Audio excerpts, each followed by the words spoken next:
and welcome to the Doctor's Chambers. I'm Dr. Tamika Manning, and I'm joined by Miss Anita Turner, who is a vegan advocate. I wanted her on because I want to learn more about becoming a vegan as well as a lot of other people in the audience. Thank you so much for joining us. Welcome to the show. Hi, Tamika. Thank you. Well, you're welcome. And thank you for inviting me. What caused you to actually take this turn to go into this lifestyle? Because I think you have to be very disciplined. Am I correct in saying that? You do. And it also helps to have a loved one that at the time my mom was diabetic and didn't want to be anymore. So I had a passion and a goal, I would say, to help someone get off of medicine that did not want to be on medicine. So that really helps if you're trying to help someone change their health outcome. Okay, so you made the switch. You've seen so many changes. I tell your daughter all the time, you look amazing. It seems like it makes you have glowing skin. You look younger. You feel better. What are Mhm. the benefits to becoming a vegan? First of all, some people are vegetarian, and there is a difference, and we'll talk about the difference in just a second. Yeah, I your energy level really goes up a lot and you don't really realize that you're able to do all these things and you have all this energy and it's just infectious and you can do all these things that you couldn't do before or that you can now make it up the stairs and you're not winded when you get to the top and you can do other, just vibrance and I'm in my 60s and I don't know, it's like a fountain of youth that I didn't expect because I was just in it to help, my mom get off medicine and it helped her. And you're right, there's so many benefits that you just don't realize. So many benefits. One being mental health, mental clarity. This is what our show focuses on. We focus on the holistic approach to being well, from working out to basically making good choices, practical strategies. Just so for you being this, first of all, how long have you been vegan? 8 years. 8 years. I Yeah. say 8 years clean. I've tried it. I haven't been successful as of yet. I'll say vegetarian. I haven't graduated over to that level of vegan at this point. But from a mental standpoint, what can you say are the advantages, those advantages of being vegan? I would say that, there are people that I didn't realize that I actually had it too. There's this thing called brain fog and you're searching for the word and you can't get it out, you can't pull it out, you're just like, oh, you're struggling, but you have more mental clarity. And you know how there's people that get that 2 o'clock and they get tired at the end of the day, or around 2 o'clock everybody kind of winds down, they want to go get coffee. I just go because, okay, you invited me for coffee, I'll get tea and I'll hang out, but I don't need it to wake me up. So it's yeah, you think clear, you can still think clearly. You can still plan your day. You still have your normal to-do list. You don't, where did I put those keys? Where did I put my, it's just not there for me. And it happens, I guess, 45 and up. Really, people start complaining about not remembering things and mental fog and fatigue. And I just can't remember that anymore. But you don't feel that way anymore. I feel like I'm still 40-ish, but obviously I'm not. But I love it. And you look like it. I saw you recently at the wedding, and I was just like amazed by it. And I so admire that because I am hoping to one day be able to walk, in your footsteps with that. But I have struggled with that, and I know it's healthy. But also, when you take that route, we're going to talk in a minute about how to begin that lifestyle. Like, I think for some people, you can't just jump over to being a vegan. You may have to start with, becoming a vegetarian. So yeah. we'll talk about the how tos, in just a moment. But first, I just kind of want to look at the physical aspect of it because I know that you have noticed a change in your body whenever Yeah, you're quite a bit. vegetables. Talk about that. It was funny when I first started, I didn't really understand what my body would go through.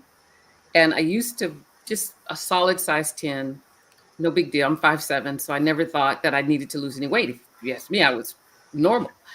And when you start cooking differently and eating differently and experimenting with different things in the kitchen, my belt loop started going over, and my pants started sagging. And all of a sudden, on my trip to incorporating these foods into my life, my weight started getting smaller.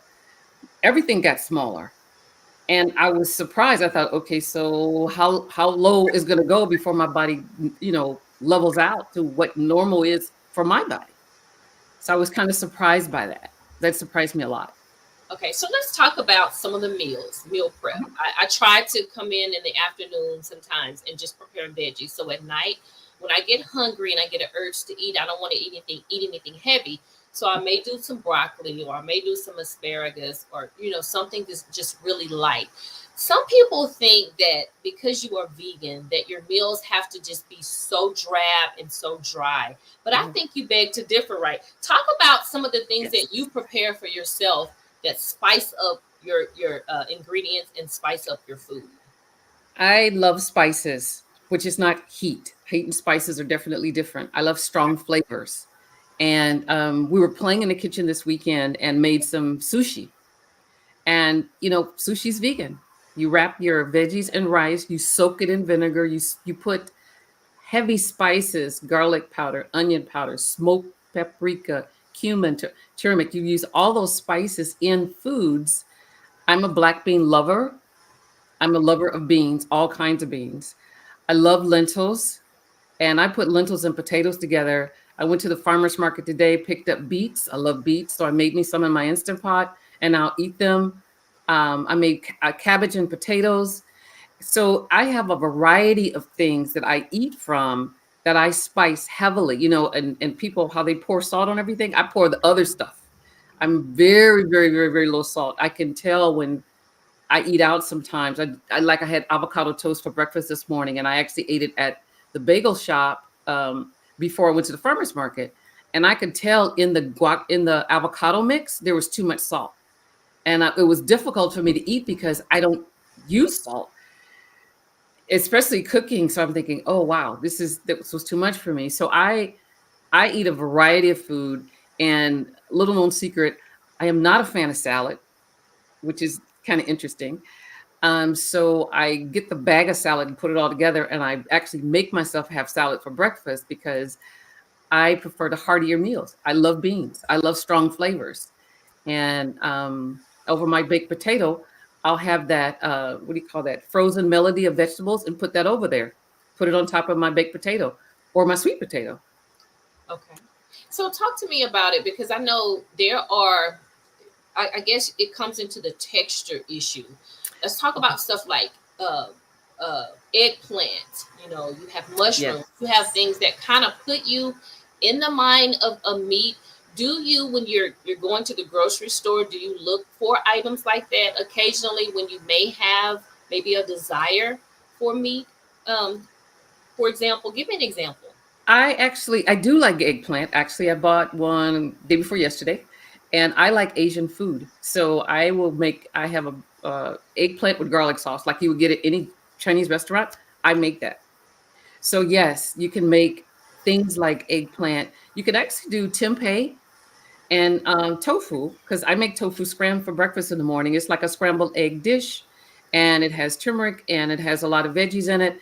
And I actually make it good, and I have grits with it in the morning. So the textures and the tastes have to be strong for me to feel like I have had a meal and be satisfied.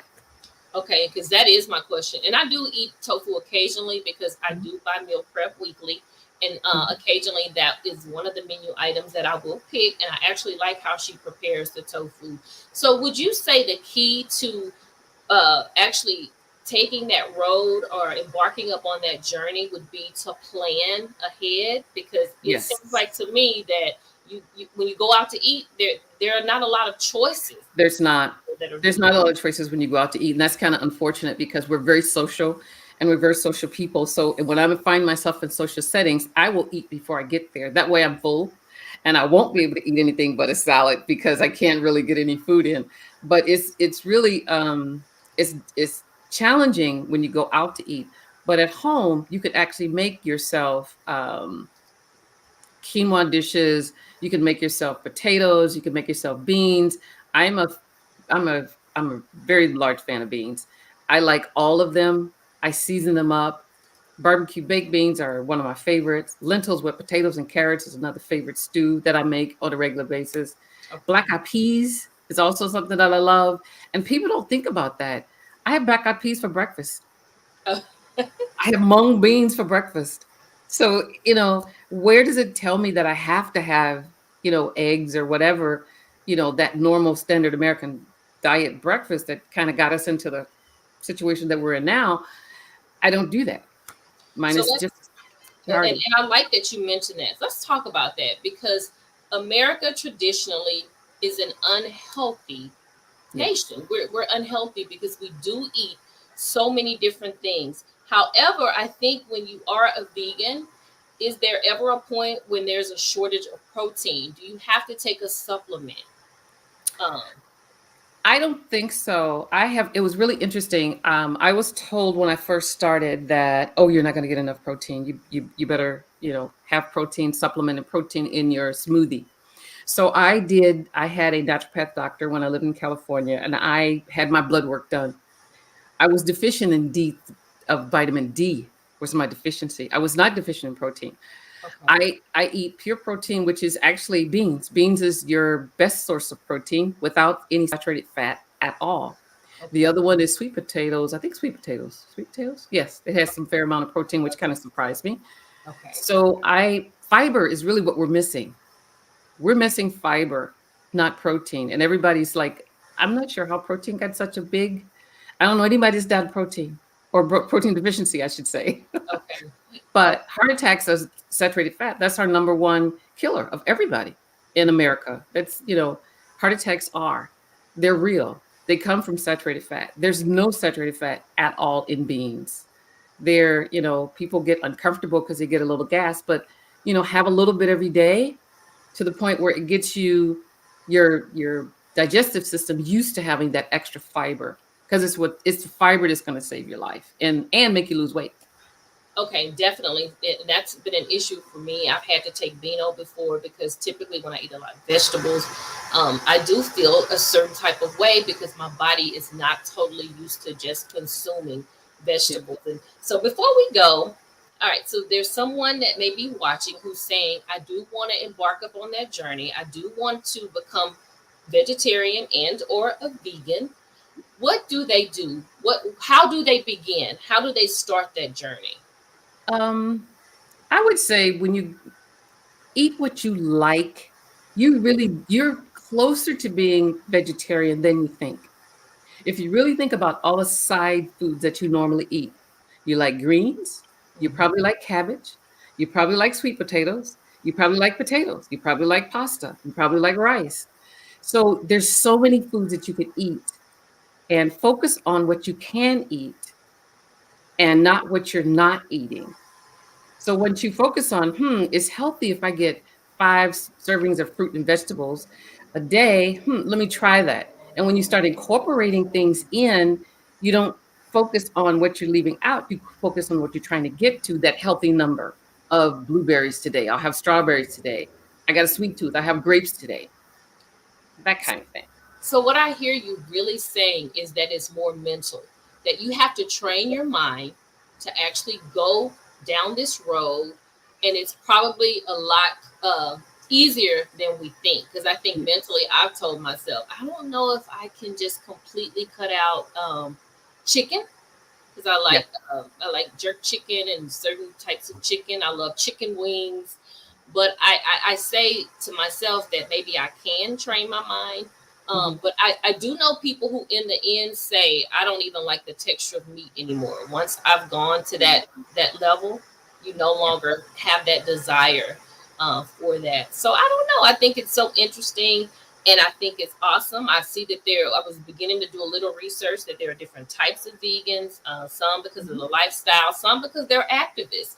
I've Mhm. worked with a young lady before, and she said to me, it's inhumane to kill these animals and eat them. So that was why she essentially became a vegan, and I thought that was pretty interesting. So I hope more people do take you up on that. I'm hoping one day maybe I can graduate to that level. But again, Yeah. I wanted you to come on because I've seen you and I see how lively you look and how young you look. And so I know it makes a world of difference. So Yeah. I definitely appreciate you coming into the doctor's chambers to talk about it if you're interested in becoming a vegan. Is there any way that people, do you have a website or do you have any way for people to reach you? I am starting to do more consultations. So I did start I don't have the website up yet, but I did start the Granny's Gone Vegan at gmail.com. Okay, say that again. Granny's Gone Vegan, GRA. NNYS. But Okay. it can do the can't do special characters in a Gmail account. Okay. So Granny's Gone Vegan at gmail.com is the way to get in touch with me. And I do consults, yes, Okay. for Okay. people that, and you're right, it's mental. It really is mental. Once you get past the mental, then we can talk ideas and start people on their health journey to being vegan. I love it. Granny's Gone Vegan at gmail.com. So if you have questions, you can actually reach out to Miss Anita Turner and she can give you some guidance. In the meantime, thank you for joining us. Thank you for taking part of your evening to talk to us. And we definitely appreciate you guys tuning in. So have a great evening and thank you for joining us. You can go out to the Chamber Talk Show on YouTube. We have a ton of shows from mental, anything, physical abilities, working out, food, eating healthy. I have some workouts out there. I am a workout advocate and physical activity advocate. So go out there and catch some of the shows. All right.